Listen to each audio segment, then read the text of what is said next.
Hvordan er opdraget til en bog? Hvordan starter sådan en proces? For vores vedkommende startede det for nogle år tilbage i 2019. Der havde i nogle år været stormvejr omkring rapporteringer af utilsigtede hændelser på det tidspunkt, og hvad de blev brugt til. Og også om man brugte for meget tid på at rapportere utilsigtede hændelser, om der var nok læringsudbytte. Rigsrevisionen havde i 2015 lavet en meget kritisk rapport omkring rapporteringssystemet.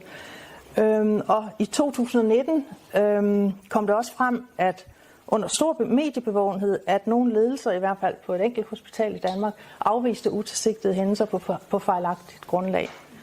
Fagbladet Sygeplejersken tog derfor UTH-systemet op i et temanummer, og lavede blandt andet interviews med forskellige sundhedspersoner herunder en sygeplejerske på et plejecenter, som oplevede, at der ikke kom noget læring ud af UTH, og hun blev faktisk bedt af sin ledelse om ikke at rapportere utilsigtede hændelser. Og også med en sygeplejerske, som oplevede, at UTH blev brugt som en trussel. Og så også med en sygeplejerske, der ikke havde tid til at rapportere, altså simpelthen havde for travlt i sin hverdag til at rapportere utilsigtede hændelser. Og jeg blev så interviewet i samme temanummer, men havde fokus på læring og på de gode historier. Altså når UTH-systemet fungerer bedst. Og så blev jeg kontaktet af FADLs forlag bagefter det temanummer. Det var en anden redaktør end Joachim. Ja. Men i forhold til at lave en basisbog omkring utilsigtede hændelser og hvad man kan lære af dem, fordi de tænkte, at der måtte være brug for sådan en bog nu. Og i den efterfølgende proces havde jeg så fået kontakt til Helle, en af de skarpeste patientsikkerhedspersoner i Danmark. Og var så heldig, at hun også ville være med til at lave en bog omkring utilsigtede hændelser. Og så fandt vi ud af, at vi kan jo ikke bare lave en bog omkring utilsigtede hændelser. Det er jo patientsikkerhed i et bredere perspektiv. Vi er nødt til at se meget bredere. Vi er nødt til også at tale proaktivitet og risikostyring. Så derfor så blev bogen lidt anderledes. Og det vil du sige? Ja. Så derfor kom den til at hedde Patientsikkerhed, UTH og risikostyring. Det var sådan det, der var ophavet til, at vi skulle have samlet det. Vi har selv savnet en bog, der samlede det proaktive, det reaktive, og fik de her nye begreber som psykologisk tryghed og patientsikkerhedskulturen sat ind i det perspektiv også. Fordi for os har det været vigtigt både at kunne beskrive en klinisk risikostyring med det reaktive og det proaktive tilgang og metoder. Vi skal i sundhedsvæsenet både sikre diagnostik, behandling og pleje. Og vi skal være på forkant med risikovurderinger og proaktive analyser. Men vi skal også lære de forløb, der ikke er gået, som vi gerne vil have dem. Vi skal værne om patientsikkerhedskulturen. Vi skal værne om den psykologiske tryghed, og vi skal give de bedste muligheder for læringskulturen. Og vi skal passe på både borgere, patienter, pårørende og medarbejderne og inddrage alle parter i patientsikkerhedsarbejdet. Med den her bog, det kunne være, at jeg skulle stille mig op på den anden side. Med den her bog, så ønsker vi netop at kunne give et indblik i patientsikkerhed og give en basisbog i, hvordan er det, man arbejder med patientsikkerhed. Og det er altså en tiltænkt sundhedsprofessionel, men vi håber både, at den kan være for uddannelsesinstitutionerne, men også i den kliniske praksis. Altså alle kapitlerne er bygget op med cases, og også beskrivelse af metoderne, og hvordan de bruges i en klinisk praksis. Men de er også bygget op med refleksionsspørgsmål, så man kan tage den og sige, altså man kan læse hele bogen fra den ene ende til den anden, man kan også tage den i kapitelvis og sige, vi vil gerne i den her afdeling blive lidt klogere på det her, hvordan kan vi gøre det? Og der er de refleksionsspørgsmål, man så kan stille til hinanden. Det skal være nærhed, og det skal være nemt at gå til og bruge i en klinisk praksis. Bare kom ind. Tak Jesper, så fik jeg også en mulighed for at vende papiret. Velkommen. Det vi også har været så privilegeret at have en masse dygtige forfattere med hele vejen igennem det her projekt, og en masse, der gerne vil spille ind, og med deres specialviden gør den endnu mere interessant og stærkere. Den er bygget op med en kort og grundlæggende introduktion til patientsikkerhedsbegrebet og sikkerhedsmæssig historiske udvikling. Så sætter vi fokus på klinisk risikostyring og den proaktive del af hele patientsikkerhedsarbejdet. Og det gør vi med et kapitel om proaktiv risikostyring og robuste arbejdsgange. Altså hvordan gør vi det igen i praksis? Hvilke redskaber og metoder har vi til det, som vi kan gøre brug af i praksis? Så har vi patientsikkerhedskultur og monitorering af den. psykologisk tryghed. Det er det, Simon Tulloch vil fortælle om lidt senere, det kapitel. Altså, hvordan arbejder vi med det igen i en klinisk praksis? Så den er meget orienteret i, det er det, vi skal kunne omsætte, det er det, vi skal kunne bruge. Og vi håber, at den her bog henvender sig både til sundhedsprofessionelle i kommuner og på hospitaler og også i praksissektoren. Vi har også et kapitel, der handler om hele det reaktive arbejde, altså hvordan vi arbejder med utilsigtede hændelser, og de metoder, der knytter sig dertil. Hvordan analyserer vi på dem? Hvordan får vi den bedste læring ud af dem?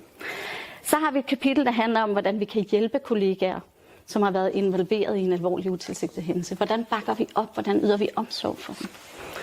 Så har vi et kapitel, der handler om at inddrage patienter og pårørende. Og der har vi både nogle metoder, man beskriver, men vi har også et kapitel, som Ivar Petersen har beskrevet, både som far og som patientambassadør, som er et meget værdifuldt indblik i, hvorfor er det, at vi skal huske at inddrage pårørende i det her patientsikkerhedsarbejde. Så vi vil gerne sige tak. Jeg bliver helt rørt. Vi vil gerne sige tak til de fantastisk dygtige forfattere, som har ville komme med deres specialviden ind i den her bog og gjort den så stærk og interessant, som den er. Tak til Solveig Christensen. Tak til Peter Dickmann. Tak til Simon Tulloch. Tak til Cecilie Kvist, Katja Skrøder. Tak til Maiken Bogø Christensen, Ivar Petersen og Anna Murphy for jeres store bidrag. Og så siger vi også lige tak til Anja Vibe, fordi hun har læst flere af kapitlerne og givet rigtig gode kommentarer til dem. Vi vil også gerne sige tak til Dansk Selskab for Patientsikkerhed, fordi I har bakket op og været med til at lancere bogen, og I har også skrevet et efterord, som altid er super godt kritisk og refleksivt, som skaber en god refleksion efter bogen er givet. Ja, og kære Joachim, vi vil gerne slutte med en særlig tak til dig. Tak for din anerkendelse, din tålmodighed og for din måde at håndtere os på, også i stressede situationer. Du har været den bedste redaktør, man kunne forestille sig. Så tak for det. Ja.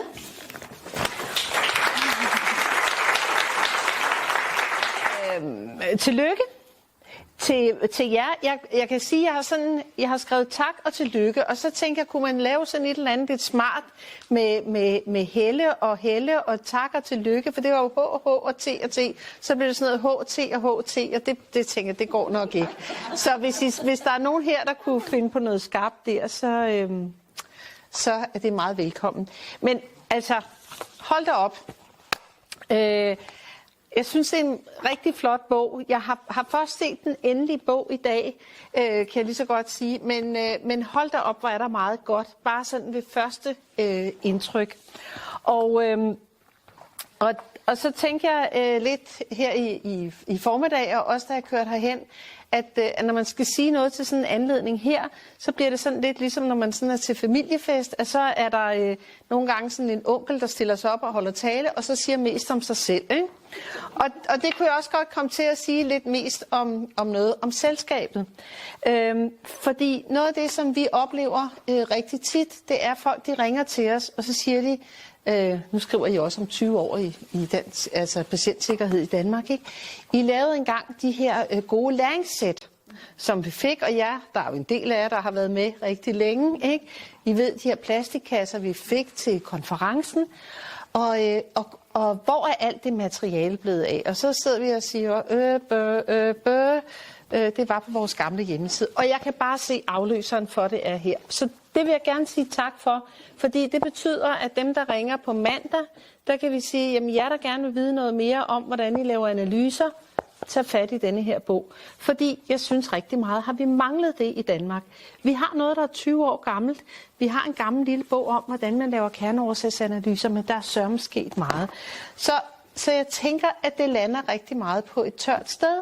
Og jeg tænker, at det både adresserer nogle af de behov, man har som risikomanager, når man er kliniker, og også for dem, der er under uddannelse. For hvis vi kunne få det her ind i grunduddannelsen, det tænker jeg, det kan, når det er FADL, så er der måske nogle studerende, der kommer til at bladre forbi, at den bog er i jeres repertoire.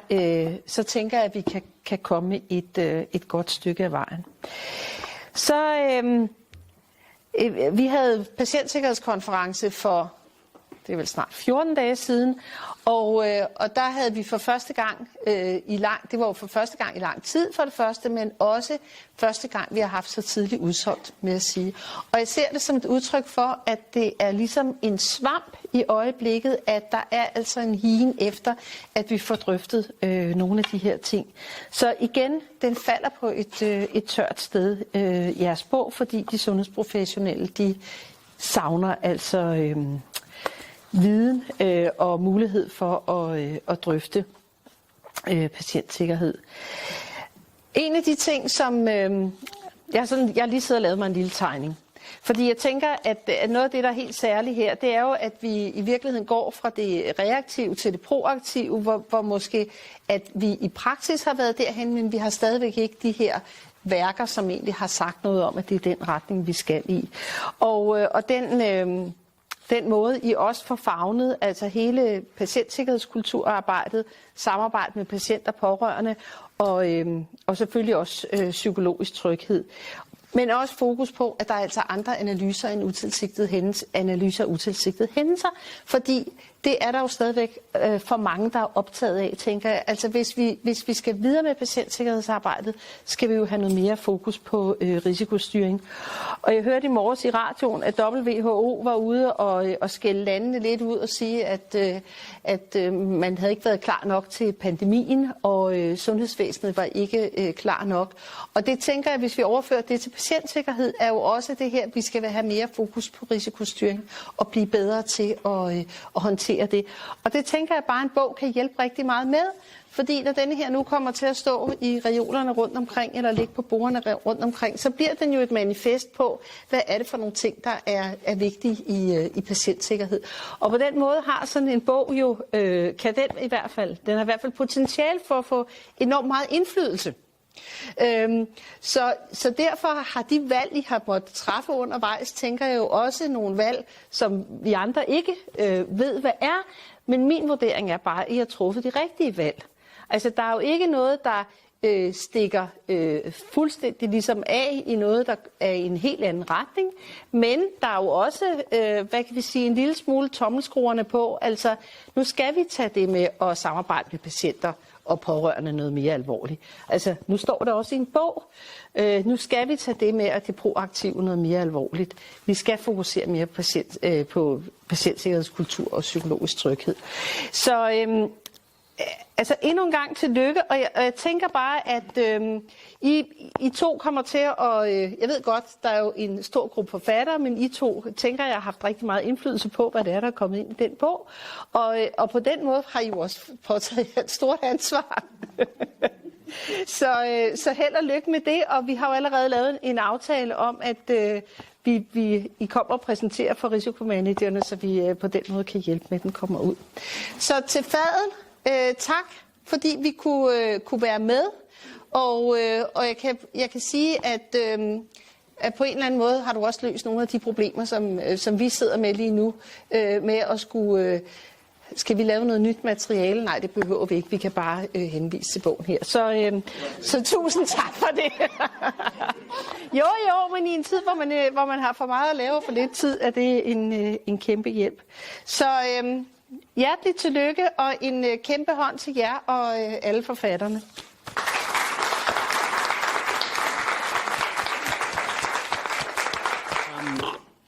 Firstly, I would like to say thank you to Joachim for the invitation to speak today. I would like to say a huge thank you to Helle and Helle, of course, our editors, our bosses, our guiding lights in this journey. I would also like to say a huge thank you to Peter Dickman, who is my partner in crime on this particular chapter, so thank you, Peter. But I would like to ask you if you would let me talk about two subjects today. One is the chapter that we wrote in this wonderful book. And the second is my personal experience of working on, learning about, researching, teaching, sharing the work of psychological safety, psykologisk tryghed. Onto the subject of the chapter, I guess. The delivery of healthcare is a team activity. This much is and has been established for a long time. However, until relatively recently, the role of psychological safety in healthcare teams has been not so widely acknowledged or particularly well understood. However, psychological safety is now recognised as fundamental to effective teamwork and therefore to the roles that teams play in the delivery of safe and effective healthcare. This is because psychological safety plays a crucial role in supporting and influencing behaviours that affect team learning and team performance. Interestingly, at least Peter and I thought it was interesting anyway, which is why we wrote the chapter on it, the role and impact of psychological safety varies depending on the perspective from which you view it. As such, the chapter that Peter and I wrote, we present and discuss some assumptions and implications of psychological safety across 3 different levels: the individual, the team and the organisation, in relation to patient safety and effective healthcare delivery. We believe this is important because knowledge about the possible determinants of and barriers to psychological safety can help individuals, teams and organisations focus on this important component and take steps to increase and sustain psychological safety. So in our chapter we describe what psychological safety is, how it develops and how it's hindered. Okay, we focus primarily on evidence relating to healthcare, but we also draw upon evidence and research relating to other fields, education, engineering, technology. And in the chapter we ask the reader to engage in a number of different exercises as they work their way through the chapter, primarily to reflect on their own experiences and their own perceptions. Now, we know that that process takes courage. To reflect on one's own strengths and one's own weaknesses takes courage, just as healthcare staff require courage in their daily work, in their clinical settings, to bring their full selves to their place of work.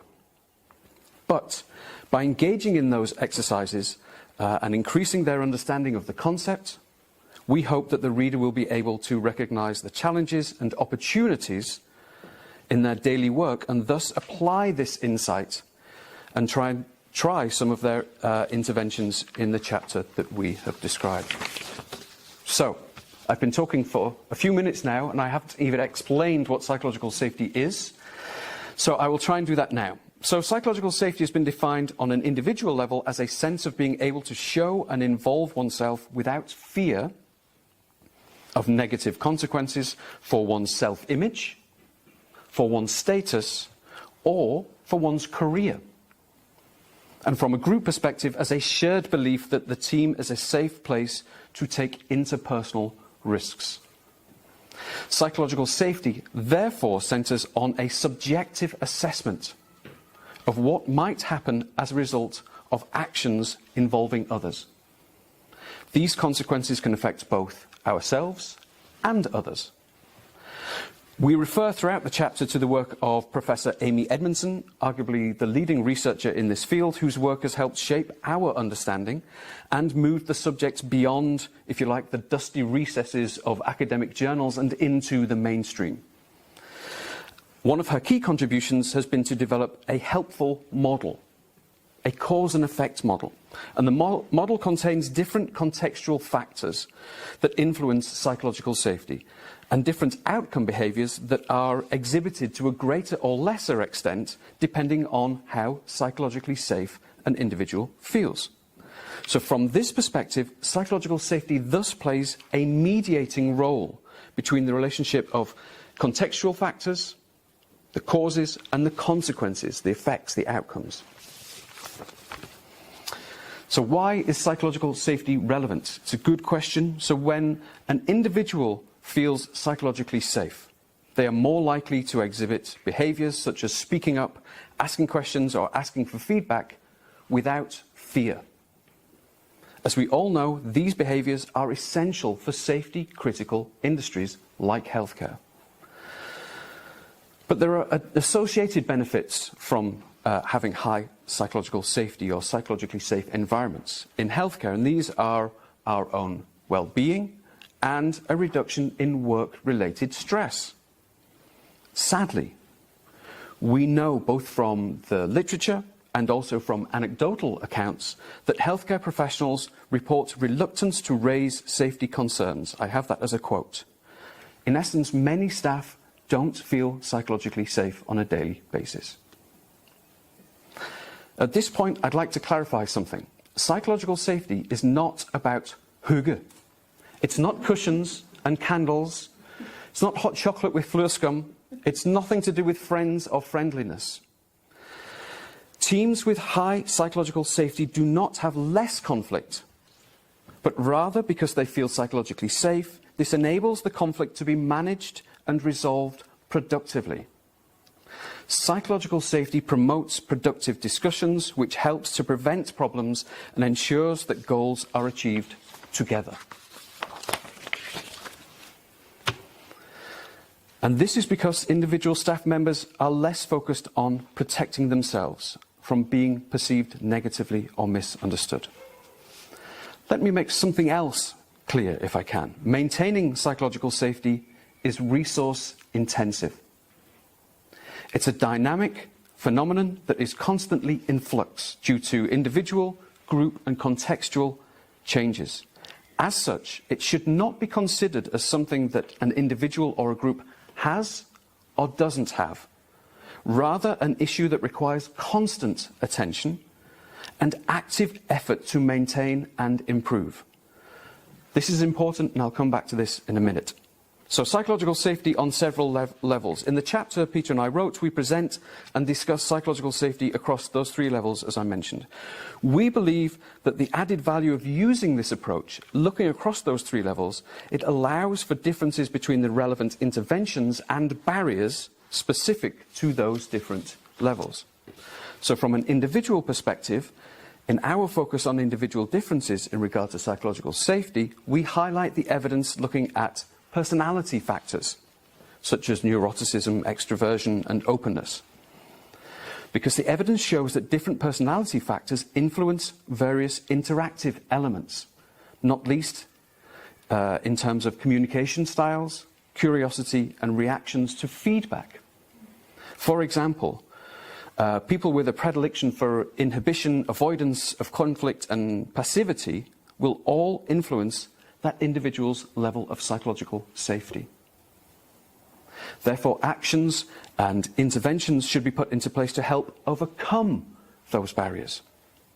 In the chapter, we outline some actions, such as the use of simulation to allow people to practice their behaviour in a safe space, or the use of social support, learning from Katja's buddy study and the support that you get from peers. So in this section, we also touch upon the subject of motivation in relation to psychological safety, and we highlight the interplay between different factors which influence motivation and the contextual conditions necessary for psychological safety, the dynamic nature of psychological safety, and the constant feedback loop of confirmatory or non-confirmatory information to support or undermines one's motivation also influences one's perception of psychological safety. Activity. Teams allow access to a greater breadth and depth of knowledge, skill and experience than any one individual can possess. Yet we know that teams are not always as good at leveraging these resources as they could be. Why? Well, viewed via the prism of psychological safety, we can gain some insight into this. In our chapter, again, we refer to Edmondson's model of the antecedents and consequences of team psychological safety, which highlights the critical role of different contextual factors. This model includes, as I mentioned, many different factors that researchers highlighted as critical. To understand how to get the most out of our healthcare teams, we need to understand what these different factors are and proactively work towards improving them. For example, leadership is one of the key contextual factors, and behaviours and the language that leaders use influence team psychological safety. So the leader that says to you, "Don't bring me problems, bring me solutions," kills psychological safety. They kill any chance of speak up, they kill curiosity, and they kill any possibility of disagreement within that team. Bang goes psychological safety, bang goes learning, sharing, innovation, cross-sectoral collaboration, everything. Leadership, behaviour and language is critical. In addition to the complexity that's inherent within a group consisting of different personality types, different professional backgrounds, various experiences, we highlight in our chapter the dynamic nature of healthcare itself. The context in which healthcare is delivered is rarely stable and controllable. More common are contexts which are volatile, uncertain, complex, and potentially ambiguous. So in the chapter, we ask the reader to reflect on their own experiences regarding the dynamic nature of their work and consider how they respond in future scenarios. We think that by engaging in that process, we hope that that will help prepare the reader for the inevitable challenges that will arise in their daily work. So finally, to the organisational perspective, the culture of a team is inextricably linked to the culture of an organisation. One of the key pillars underlying the contextual elements described in Edmondson's model is the principle of a culture of justice within an organisation. A culture of justice supports psychological safety where issues can be freely discussed and underlying faults can be explored and corrected by removing the fear of being punished in some way. This can be seen as the opposite of a blame culture, which is more likely to occur in healthcare settings that rely predominantly on a hierarchy and compliance-based systems and governance. One intervention to support psychological safety that we refer to in the chapter is something called a social compact. A social compact, in essence, is a document that can help to clarify and formalise principles required for a culture of justice. Such compacts should be developed with input from all stakeholders, staff groups, patient family groups, external stakeholders, and regularly reviewed and regularly updated. Of course, these kind of interventions won't define the culture of an organisation, but in combination with other proactive and explicit efforts, they will contribute to a context that supports high levels of psychological safety. A context that encourages and expects healthcare staff to bring their full selves to work every day. Okay. Now time for my personal reflection. Time for the bad cop hat. So, I started getting my teeth stuck into the subject of psychological safety about 5 years ago, really. And in that time, I have seen the subject blossom and bloom. The proliferation of material relating to psychological safety like this is wonderful to see. If, like me, and I doubt you are, but if there is anybody who's bad as me, you're regularly reviewing the literature relating to psychological safety, or even indeed looking at Twitter or places like LinkedIn, you could easily assume that psychological safety is an issue that all teams and all organisations are working on. Pre-COVID, in 2020, I held numerous workshops, speeches, half-day events, with organisations and institutions across Denmark, Norway, Sweden, England, Scotland. I was even invited to the European Conference for Psychiatric Nurses held in the Faroe Islands. Fantastic. Very busy man. However, even taking into account COVID and the lockdown and healthcare prioritisation, I can confidently say to you that high levels of interest and social media activity do not translate into real-world activity. Bear with me on this one, but there's a recent book by Professor John McWhorter, which is titled Woke Racism, How a New Religion Has Betrayed Black America. And he explores in that book the difference between people who present themselves as doing something to counteract inequality, what he describes as virtue signalling, and those people who are actively engaged in combating racial inequality. I have a similar sense with psychological safety. Social media is awash with management gurus uploading the latest infographic explaining how important psychological safety is. This garners, of course, lots of likes and lots of retweets. Wonderful. And invitations for me, post-COVID now, to do 1-hour speeches or half-day workshops are starting to roll in again. Great. Don't get me wrong, I'm not biting the hand that feeds me, but what I see very little of are teams and organisations really engaging in the nitty-gritty of working on this subject. Psychological safety isn't about attending a half-day workshop.